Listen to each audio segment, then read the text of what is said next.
Babamdan kalan eski sandığı yıllardır açmamıştım.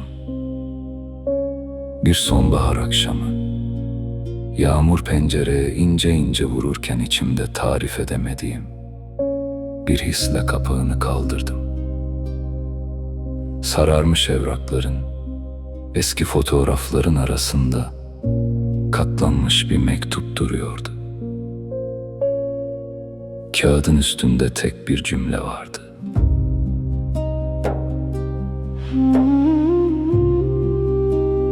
Yazılmamış şiir gibisin. Satırları okumaya başladıkça yıllar geriye aktı.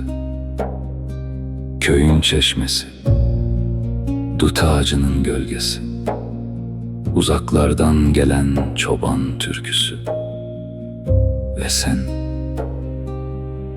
Gençliğimin en güzel zamanlarında karşıma çıkan ama bir türlü hikayeme dahil edemediğim kişi.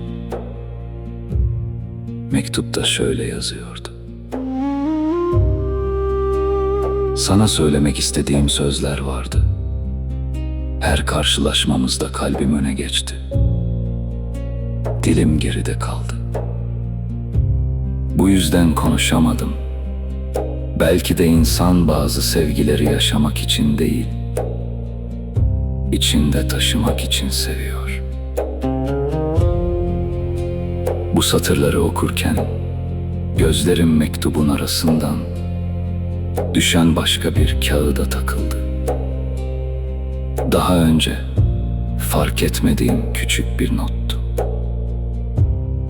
Titreyen bir el yazısıyla şunlar yazılmıştı: bu mektubu hiçbir zaman bana vermedin. Ama yazdığını biliyordum. Çünkü sen sustuğunda bile gözlerin konuşuyordu.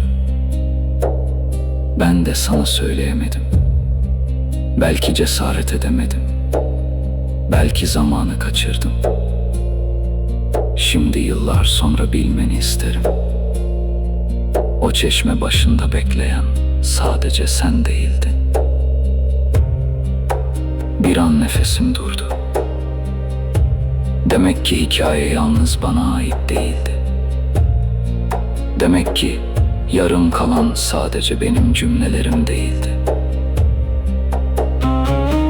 Pencerenin önüne oturdum. Yağmur dinmişti. Akşamın sessizliği içinde yıllardır tamamlanamayan şiir kendi kendine dökülmeye başladı.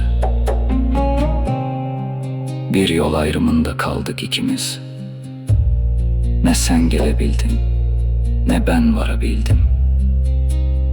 Ömür geçti, sustu bütün mevsimler. Birbirimizi severken kaybolabildik.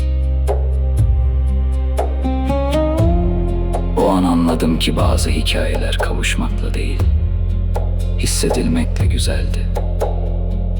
Bazı mektuplar geç ulaşsa da anlamını kaybetmiyordu. Ve bazı şiirler hiçbir zaman tamamlanmıyordu.